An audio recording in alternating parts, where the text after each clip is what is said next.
Bueno, continuando con el ciclo de entrevistas en el marco del Instituto Interdisciplinario de Transporte, Tránsito y Seguridad Vial, que se ha fundado entre el Colegio de Abogados de La Plata y el Colegio de Ingenieros Distrito 5.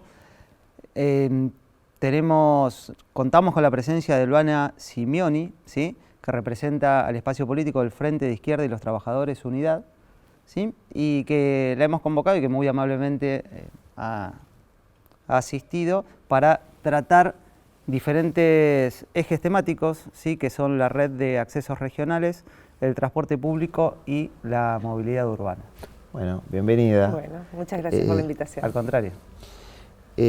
Respecto del primer eje, digamos, que nosotros definimos de alguna manera como disparador, que es esto de la red de accesos regionales, bueno, vos conocés bien que hay una cantidad de obras que tienen ese carácter de regional, la continuación de la autopista Presidente Perón en la zona de Villa, el cruce bajo a nivel de 1 y 32, la continuación de Ruta 6 al puerto, en fin, un sinnúmero de obras que han generado, digamos, diversos tipos de polémica, y un poco nos interesaba conocer cuál era la visión que tenían ustedes y las propuestas que tenían desde el espacio de ustedes en relación a este tipo de infraestructura y, bueno, el impacto que eventualmente podría tener en la ciudad, ¿no?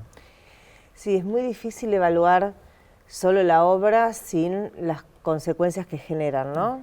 Uno puede tener una visión particular, nosotros particularmente acompañamos gran parte de los reclamos que han generado, que han despertado esas obras, particularmente la de 1 y 32, con la deforestación de 400 metros de rambla y una solución muy precaria que va a traer más problemas que respuestas a una mirada que tenemos, por lo menos, de que debería haber una ciudad más integrada y resolver el problema del transporte y la movilidad de una manera distinta y no generando un bajo nivel que parte una ciudad que tiene esa zona muy relacionada, la parte del medio, toda la queja con justo derecho de los comerciantes que quedarían del otro lado de la 32, pero sobre todo de los habitantes y las consecuencias que genera esa mega obra, al igual que otras obras regionales.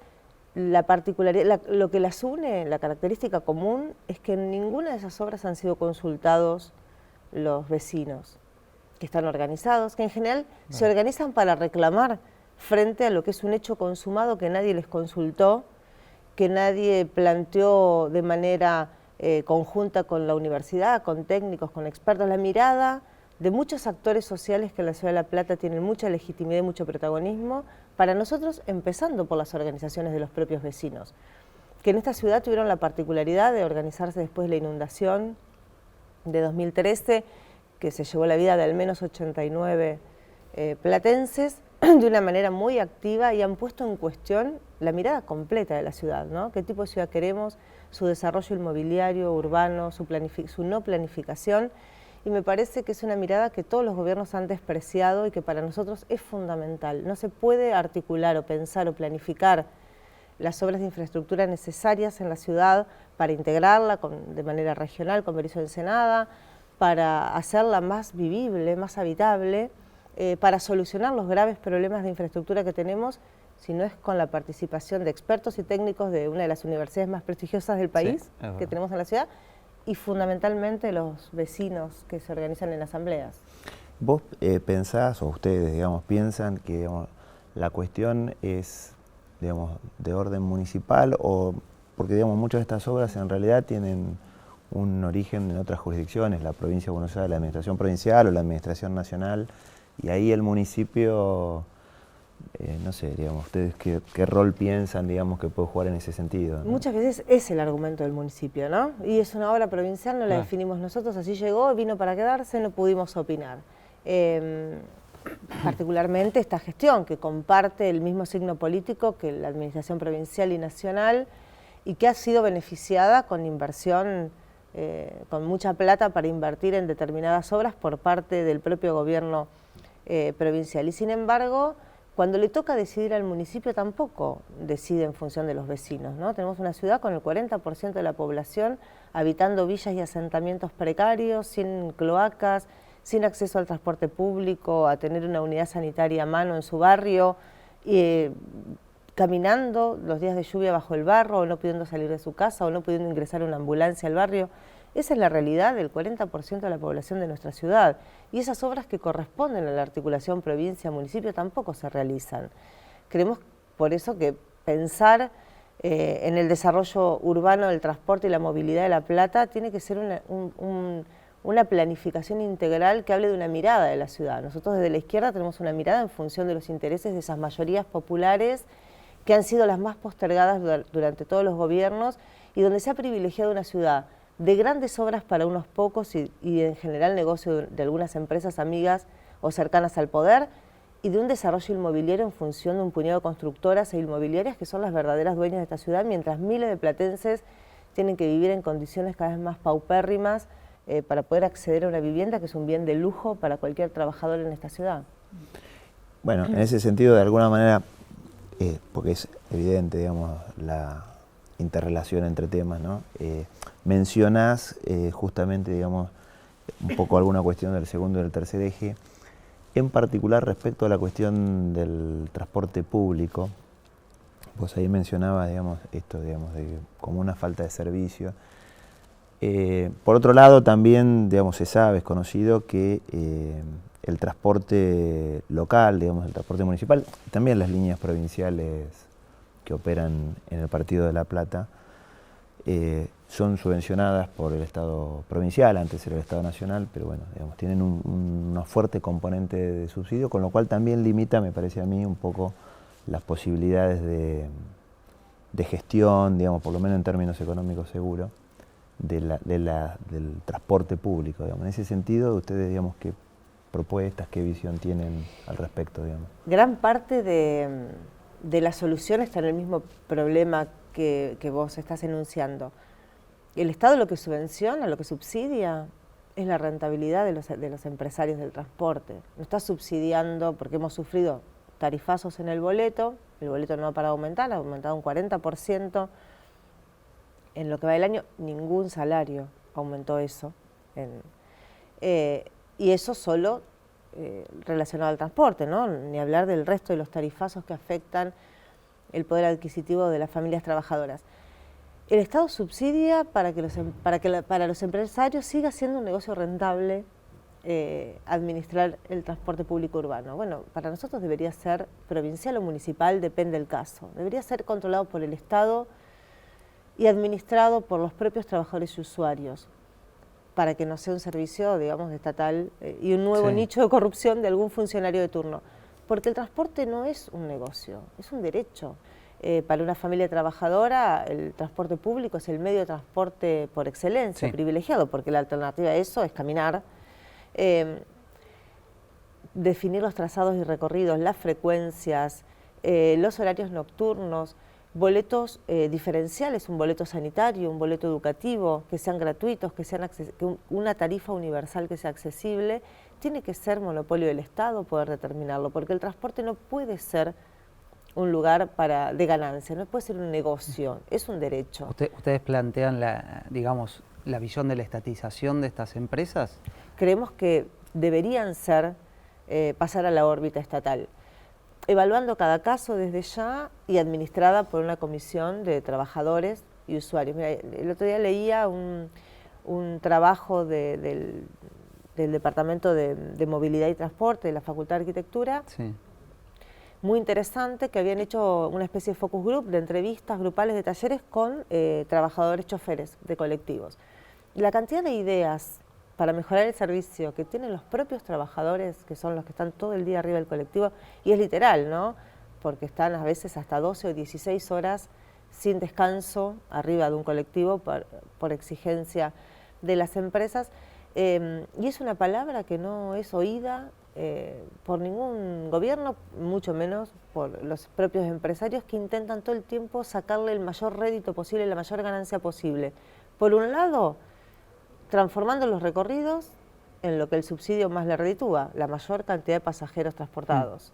Siempre pasa por el centro, todo termina en el microcentro de la ciudad y no hay conexión de un barrio con el otro, sí o sí tenés que pasar por el centro de la ciudad para unir.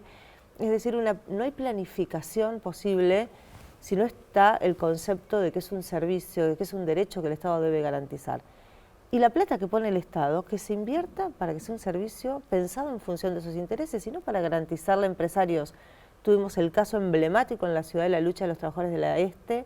En nuestras listas del Frente de Izquierda es candidato Sebastián McDougall, uno de los 4 choferes presos por luchar y por exigir mejores condiciones hace 2 años en una lucha que fue emblemática porque develó las condiciones deplorables en las que trabajan los choferes. Un sector que ustedes saben tiene la tasa de mortalidad previa a la jubilación más alta de todas las ramas de la actividad, es decir, los choferes por el nivel de estrés, el tipo de trabajo, el desgaste en el trabajo, muchas veces mueren antes de poder jubilarse, es decir, a temprana edad.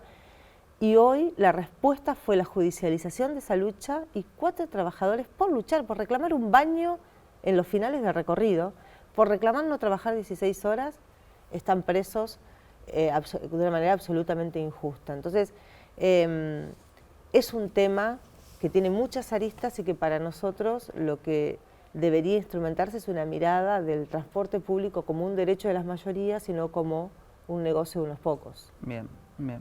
Luana, te hago una consulta respecto también relacionado con este tema de transporte público y un tema que está muy, digamos, muy vigente en este momento, un tema de mucha actualidad, no solo acá en La Plata, sino en otros lugares como en Córdoba, ahora de reciente implementación, este tema de aplicaciones como Uber o similares que medio disruptivamente vienen a operar en un mercado en que hay sectores instalados como los taxistas, los remiseros, todo. ¿Qué mirada tienen ustedes? Porque también hay una cuestión acá legal, que es lo que reclaman generalmente los taxistas y los remiseros, en cuanto a que manejar un Uber requiere menos inversión y menos exigencia, y eso hace que puedan cobrar menos que puedan cobrar menos los pasajes, y que esto crea una competencia desleal. ¿Qué mirada tienen ustedes sobre ese tema?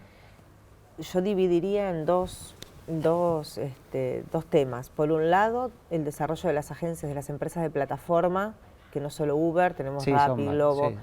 Es una anticipación de la reforma laboral que pretende imponer, digamos, el Fondo Monetario Internacional, ¿no? Porque gobierne quien gobierne, el acuerdo con el fondo es el que Macri lo contrajo y Fernández dice que va a respetar, es lo que va a marcar el próximo periodo en Argentina, donde hay que pagarle miles de millones al fondo, y nosotros opinamos que va a ser plata que van a intentar sacar de educación, de salud, es decir, empeorando las condiciones de vida de las mayorías populares.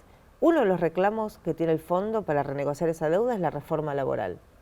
Uber, Rappi, Globo, las agencias de plataforma anticipan lo que las empresas quieren, ninguna relación de dependencia, 0 derechos laborales, y que se trabaje de una manera cada vez más precarizada. Ahora no podemos responsabilizar a los trabajadores que encuentran esa salida laboral.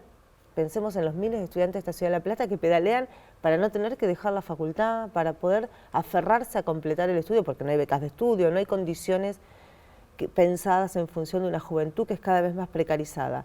Y en Uber sucede lo mismo. Esa política de enfrentar laburantes contra laburantes, el taxista y el remisero que opine que el trabajador que encontró en Uber la única posibilidad de trabajo es su enemigo, cuando hay un Estado que precariza y que permite que se flexibilizan las condiciones laborales, me parece que solo sirve a los intereses de estas empresas que siguen haciendo negocios y de un Estado que nos intenta precarizar. Nosotros no ponemos la mirada, es como decir que el comerciante tiene razón cuando justificar la represión a las manteras. ¿Cómo va a ser responsable de una supuesta competencia ilegal quien no tiene otro rebusque laboral más que ese que encontró en un país o en una ciudad con un 11% de desocupación promedio, pero que si la medimos en la juventud llega casi al 20% y si la medimos en las mujeres jóvenes es casi del 30%? Entonces, la mirada no puede estar puesta en criminalizar a quien tiene esa salida laboral. Claro, pero en ese sentido, digamos, ¿cuál sería la idea que ustedes tienen, digamos, desde el rol del Estado municipal? Porque en definitiva ahí, digamos, es como decís vos, digamos, hay una cuestión macro internacional, pero bueno, digamos, desde eventualmente desde un gobierno municipal, digamos.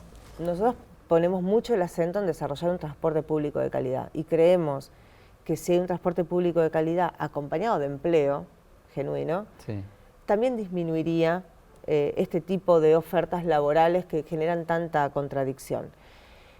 Y a su vez, es la posibilidad de tener un salario que permita utilizar otro tipo de movilidad, es poder elegir cómo desplazarse. No existe esto, no hay un transporte público que resuelva, porque después las preguntas parciales de cómo resolvemos el problema del tránsito, cómo resolvemos el problema de el casco urbano que es intransitable y el microcentro. Bueno, y sin un transporte, el origen del problema es no pensar, no planificar la ciudad en función de las necesidades de la población, las necesidades de movilizarse, de transportarse, de llegar a horario a sus trabajos, de poder acceder a un hospital, de llegar a la escuela, ofreciendo un transporte público con esta mirada que planteaba antes yo de condiciones de que sea un servicio, un derecho, y no que quede librado a lo que los empresarios quieren, porque después se suspenden recorridos, horarios, y el municipio tampoco interviene. Entonces hay un dejar hacer por parte del municipio cuando debería tener un rol protagónico en planificar la movilidad en la ciudad. Ahí vos traías a colación algún temita que tiene que ver con el tercer eje temático que nos queda por tratar, que es el de la movilidad urbana, hablabas de estacionamiento, hablabas de cómo se moviliza la gente en el centro, y en cuanto a esta, digamos, esta gran movida que ha habido respecto de las bicisendas y de todo esto, ¿cuál es la posición de ustedes? ¿Cuál es la posición de ustedes en materia digamos, de cobrar el estacionamiento en la zona céntrica o de restringirlo? ¿Qué visión tienen acerca de eso? Es parte de lo que planteaba antes, de pensar una ciudad planificada y no el descontrol que ha habido en la ciudad ordenada por el Código de Ordenamiento Urbano, que ha permitido la proliferación de megatorres, o sea, la construcción de torres de 14 pisos creció un 400% después de la última reforma del Código de Ordenamiento Urbano, es decir, la concentración que hay en el casco urbano hace que la ciudad sea intransitable, ¿no? Que el parque automotor haya crecido y se haya concentrado muchísimo más, y la falta de un transporte público hace que quienes vivan en la periferia de la ciudad también dependan muchas veces de tener que utilizar automóviles particulares, o los sectores más pobres que no tienen esta posibilidad, esperar horas y horas el colectivo y depender de ese único medio de transporte. Todo lo que es el transporte en términos de cuidado del medio ambiente, ecológico, de beneficiar la salud, nosotros lo acompañamos, nos parece que es un área que debe desarrollarse muchísimo más. Pensemos que es una ciudad universitaria, con corredores universitarios que podrían planificarse para el uso de bicicletas, de transportes públicos orientados específicamente a la población juvenil, a los colegios, con recorridos contrastados, incluso el viejo plan de soterramiento del tren hasta la estación de 1 y 44 y de ahí una especie de subte o transporte de algún tipo subterráneo que une a las principales plazas. Es decir, hay infinidad de proyectos pensados por la propia Universidad de La Plata que podrían traer alivio y solución al problema de la movilidad si no se lo pensara desde el punto de vista del lucro y de la rentabilidad de un puñado de empresas, si se lo pensara como la posibilidad de planificar la ciudad. Estuve el fin de semana anterior, estuvimos con Nicolás del Caño recorriendo Altos de San Lorenzo en una actividad que nos invitaron compañeros de varias organizaciones sociales, de movimientos sociales. Estuvimos en sus comedores, en sus huertas, en el barrio. Hay un barrio sin veredas.